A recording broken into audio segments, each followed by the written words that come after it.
বাগেরহাটে একদিনেই অনেক কিছু ভ্রমণ সম্ভব।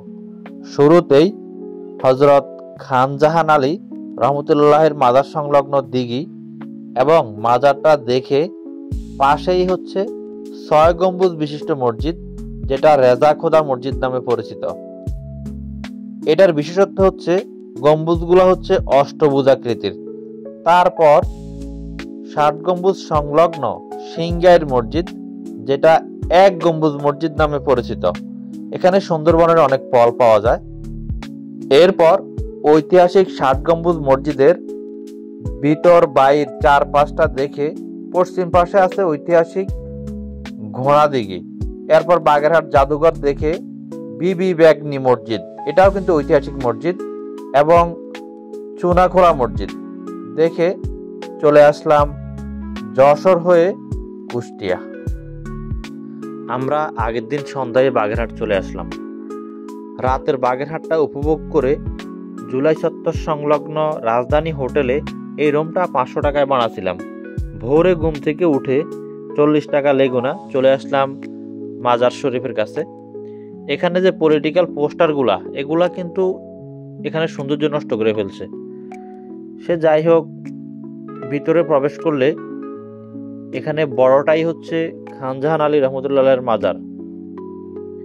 ওই দিকটায় বড় একটা দিঘি আছে। তা আমরা মাজারে প্রবেশ না করে আগে দিঘির দিকে যাচ্ছি। এখানে প্রায় প্রত্যেকটা দেয়াল দেখতে একই রকম। যাই হোক, আমরা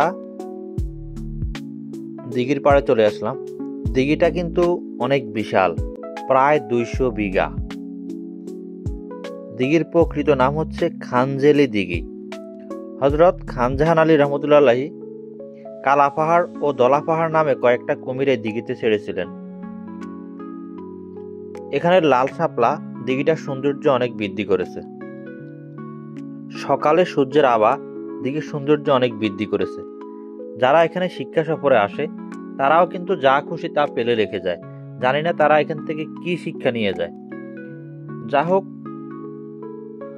দিঘিটা কিছুক্ষণ ঘুরে আমরা এখন মাজারে প্রবেশ করব। এখানে কিছু ভালো কথা লেখা আছে, যে যাবতীয় শিরক বিদাত থেকে দূরে থাকার জন্য। এটাই হচ্ছে হযরত খানজাহান আলীর মাজার। পাশে এটা কার মাজার শরীফ তা জানা নাই। খানজাহান আলী এই অঞ্চলের নাম রেখেছিলেন খলিফা তাইবাদ, আর তিনি একই সাথে সেনানায়কও ছিলেন। যাই হোক, খানজাহান আলীর মাজার থেকে চলে আসলাম আমরা পাশেই ১০ মিনিট লাগবে হাঁটলে রেজা খোদা মসজিদ। এটাও কিন্তু একটা ঐতিহাসিক মসজিদ, যদিও বেশিরভাগ মানুষই জানে না। এই মসজিদটার নির্মাণ কাল নিয়ে মতানৈক্য আছে। কারো কারো মতে খানজাহান আলী নিজেই তৈরি করছে, আবার কারো কারো মতে তার মৃত্যুর পর এটা নির্মিত হয়েছে। এটা মূলত ৬ গম্বুজ মসজিদ, আর বিশেষত্ব হচ্ছে গম্বুজগুলা ছিল অষ্টভুজাকৃতির। এখন ধ্বংসাবশেষটুকুই টিকে আছে। এটা হচ্ছে উত্তর পাশটা। এই যে কোনায় গম্বুজ, এগুলাই হচ্ছে অষ্টভুজাকৃতির গম্বুজ। যা হোক, ভিতরটা আমরা এখন দেখব। এখানে ৩টা মিহরাব ছিল। এটা হচ্ছে মাঝখানের মিহরাব, যেখানে ইমাম সাহেব খুতবা দিতেন। এখন সম্পূর্ণ পরিত্যক্ত। নতুন স্থাপনায়, নতুন মসজিদে এটুকুকে অন্তর্ভুক্ত করা হয় নাই। এটা হচ্ছে পশ্চিম পাশ, রেজা খোদা মসজিদ বা ৬ গম্বুজ মসজিদের পশ্চিম পাশ। এখানে টেরাকোটা আসলে সত্যি দর্শনীয় বলা যায়। অবশ্য প্রচুর ইট সুরকি পড়ে রয়েছে, যেগুলা এই মসজিদেরই ধ্বংসাবশেষ। তাই যত দ্রুত আসবেন ততই বেশি দেখতে পারবেন। রেজা খোদা মসজিদ থেকে রিক্সা ৩০ টাকা ৬০ গম্বুজ মসজিদ। ৬০ গম্বুজের অপোজিটে রাস্তার একদম সাথেই সিংগাইর মসজিদ, তবে স্থানীয়রা ১ গম্বুজ মসজিদ নামেই চিনে। আমরা রিক্সাওয়ালাকে সিংগাইর মসজিদ বলেই উঠছি, কিন্তু উনি চিনে না। সে যাই হোক, এই সিংগাইর মসজিদ এটাও কিন্তু হযরত খানজাহান আলী রহমতুল্লাহি নিজেই প্রতিষ্ঠা করছে। এখানে এটা নকশা এবং বিস্তারিত বিবরণ লেখা আছে। তো 3টা দরজা, পূর্ব পাশে 3টা দরজা, আর 3টা দরজা বরাবর ভিতরে 3টা মিহরাব আছে, ঠিক ওই 6 গম্বুজ মসজিদের মতোই। আসলে একই সময়ে নির্মিত এবং টেরাকোটা স্থাপত্য শৈলী, এজন্য একই রকম। এ হচ্ছে ভিতরের দিকটা, এটা হচ্ছে মাঝখানের মিহরাব, খুবই নকশাকৃতির। আর উপরের গম্বুজটা ভিতরের দিক থেকে এমন, আমি একদম জুম করে করে দেখার চেষ্টা করছি। যা হোক, 1 গম্বুজ মসজিদ দেখে আবার মেইন রোডে চলে আসলাম। এখানে প্রচুর পেস্তা বাদাম বিক্রি হয়, 20-30 টাকা করে। তারা সুন্দরবনের ফল বলে বিক্রি করে। ভিতরটা দেখতে এমন, স্বাদ আছে বলা যায়। আর আছে গোল পাতা ফল, এর ভিতরটা হচ্ছে এমন। এগুলা প্রতি পিস 10 টাকা করে। অনেকেই এখানে এগুলা বিক্রি করে জীবিকা নির্বাহ করে। তো বাইরে থেকে 60 গম্বুজটা দেখা যায়। বাইরের এই দিকটা লেখা আছে কেউ যাতে ময়লা না ফেলে, তবুও তো বাঙালি। তো টিকিট হচ্ছে 30 টাকা করে। আর স্টুডেন্টদের জন্য 10 টাকা, বিদেশিদের জন্য 200 বা 500। এখানে সময়সূচি লেখা আছে, সময়সূচি জেনেই আসা উচিত। যা হোক, টিকিট করে ভিতরে প্রবেশ করলাম।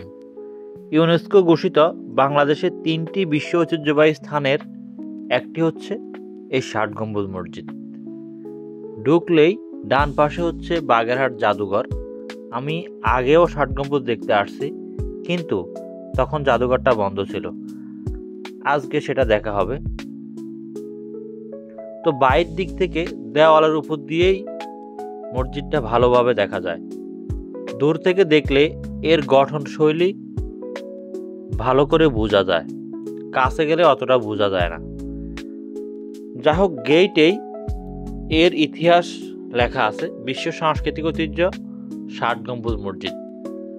খান জাহান আলী রহমতুল্লাহ আলাইহি 15 শতকে, এখানে বিস্তারিতই লেখা আছে, 15 শতকে এই মসজিদটি নির্মাণ করেন। পাথরগুলো আনা হয়েছিল ভারতের রাজমহল থেকে। এখানে গম্বুজগুলা ক্লিয়ার বোঝা যায়, যেখানে 60টা গম্বুজ না 77টা গম্বুজ। এখানে কিন্তু গম্বুজগুলা দেখলে একদম ক্লিয়ার বোঝা যায়। যা হোক, এবার ভিতরটায় চলে আসলাম। সুলতান নাসিরউদ্দিন মাহমুদ শাহের আমলে বহু বছর ধরে বহু অর্থ খরচ করে এই মসজিদটা নির্মিত হয়েছিল। এটা হচ্ছে পূর্ব পাশ, আর এটা হচ্ছে দক্ষিণ পাশ।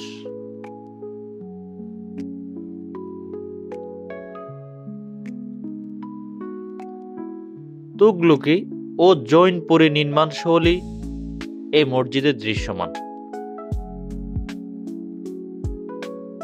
এই দক্ষিণ পাশ থেকেই মূলত মসজিদটা ভালোভাবে বোঝা যায়।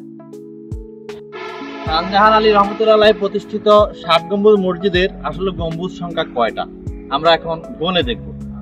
এই হচ্ছে দুই পাশে 2 কোণা বড় বড় 2টা আছে, আর মাঝখানে আছে 1 2 3 4 5 6 7, 7টা করে এরকম। এখানে মোট 11টা সারি আছে। এই 11টা সারি মিলে হচ্ছে 7 11 77, আর 4 কোণায় 4টা, মোট হচ্ছে 81টা। তা আমরা এখন খান জাহান আলী রহমতুল্লাহ মসজিদের ভিতরটা ঘুরে দেখব। 60 গম্বুজ মসজিদের ভিতরটা দেখতে এমন। অনেকের মতে 60টা পাথরের খাম্বার উপর এই মসজিদের ছাদ অবস্থিত। এই কারণেই এই মসজিদের নাম 60 গম্বুজ মসজিদ। কারো কারো মতে 7 গম্বুজ এই শব্দ বিকৃত হয়ে 60 গম্বুজ হয়ে গেছে, মানে 7 বিশিষ্ট মসজিদ। এখানে নারীদের নামাজ পড়ার জন্য কর্নারে বিশেষ ব্যবস্থা রয়েছে। তো মসজিদের ভিতরটা ভালো করে দেখে আমরা চলে আসলাম পশ্চিম পাশে। এখানে মসজিদ সংলগ্ন একটা দিঘি আছে, যা ঘোড়া দিঘি নামে পরিচিত।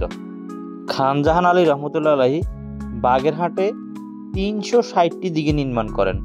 তার মাঝে প্রথম এবং সবচেয়ে বড় 40 একর এই দিঘিটি।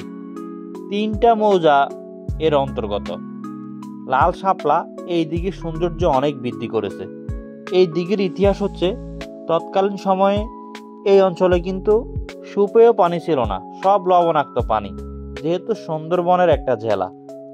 খান জাহান আলী রহমতুল্লাহ আলাইহি একটা ঘোড়া নিয়ে এই দিঘির চারপাশ পরিভ্রমণ করেন। তার অলৌকিক শক্তিতে এই দিঘিতে সুপেয় পানি ওঠে এবং অত্র অঞ্চলের মানুষ এই দিঘি থেকেই সুপেয় পানি তথা খাবার পানি সংগ্রহ করত। তো এই লাল শাপলা দিঘিটা 4 পাশ জুড়েই অবস্থিত। চলে আসলাম আমরা উত্তর পাশে। উত্তর পাশ থেকে মসজিদটা দেখতে এমন। তারপর বাগেরহাট জাদুঘর। জাদুঘরে প্রবেশ করে ঐতিহাসিক কালের অনেক নিদর্শন দেখা যায়।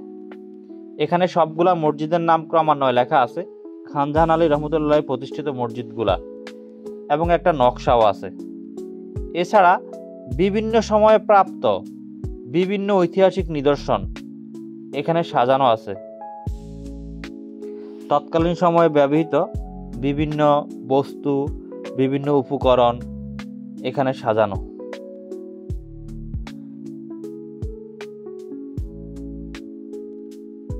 তো বাগেরহাট আসলে অবশ্যই ৬০ গম্বুজ দেখার পাশাপাশি এই জাদুঘর এবং খান জাহান আলী প্রতিষ্ঠিত অন্যান্য মসজিদগুলোও দেখবেন।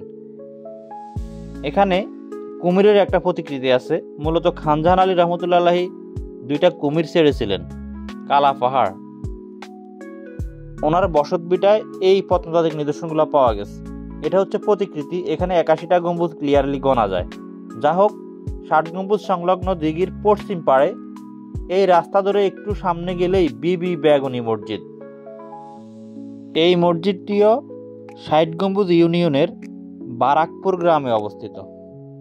আমরা আসছি মূলত গুগল ম্যাপ দেখে।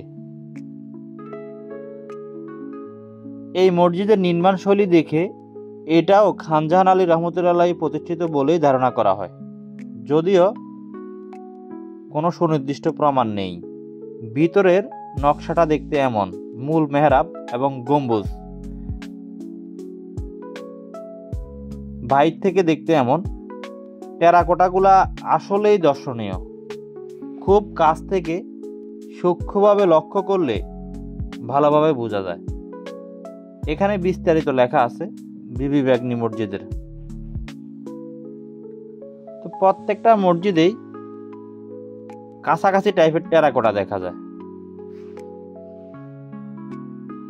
যা হোক, আমরা বিবি বেগুনি মসজিদ থেকে চলে আসলাম সোনাখোলা মসজিদ। এটাও আমরা গুগল ম্যাপ দেখেই আসছি। এই মসজিদটা একটু গ্রামের দিকে অবস্থিত, তবে এটাতে আমরা হেঁটেই চলে আসছি। এবং এই মসজিদটাও হযরত খান জাহান আলী রহমতুল্লাহ প্রতিষ্ঠিত একটা মসজিদ। এখানেও একটা মাত্র গম্বুজ এবং 3টা দরজা, 3টা মেহরাব। কারুকার্যগুলো দেখতে অনেকটা একই রকম। ভিতরের মূল মেহরাবটা হচ্ছে এমন। চারপাশের দেওয়াল ক্ষতিগ্রস্ত হওয়ার পর ইউনেস্কো সহায়তায় সংস্কার করা হয়েছিল। উপরের মূল গম্বুজটা জুম করে দেখার চেষ্টা করি। বাইরে থেকে মসজিদটা দেখতে এমন। যা হোক, মসজিদটা দেখে বাসে কাটাখালী হয়ে খুলনা শহর। আমার সাথের কাদের সাহেব চলে গেছে সুন্দরবন তথা করমজলের দিকে। আপনি চাইলে সারাদিন বাগেরহাট ঘুরতে পারেন। আমি ওই দিকটা ঘুরায় এখন আর গেলাম না। এই খুলনা রেলওয়ে স্টেশন থেকে ট্রেনে যে কোনো দিকে যেতে পারেন। আমি যাব সাগরদাড়ি এক্সপ্রেসে কুষ্টিয়া। এটা মূলত রাজশাহী ট্রেন, তবে আমি কুষ্টিয়া নেমে যাব। খুলনা থেকে কুষ্টিয়া ট্রেনের ভাড়া 185 টাকা। এটা একটা special train. Khulna rail station ছাড়লেই এই মসজিদটা সবসময় দৃষ্টি আকর্ষণ করে।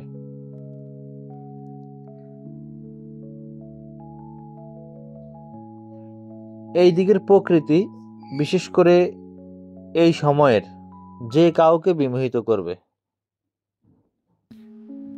প্রচুর সরিষা ফুল, মনে হয় যেন সবুজের গালিচা বিছানো।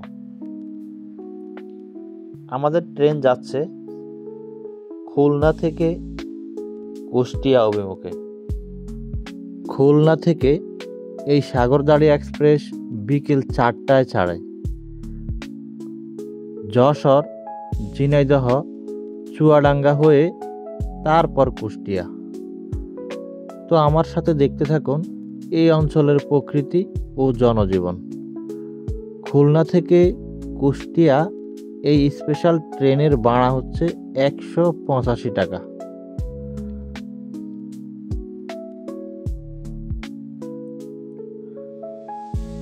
আসলে ট্রেনে জানালার পাশে বসে প্রকৃতি দেখতে কার না ভালো লাগে।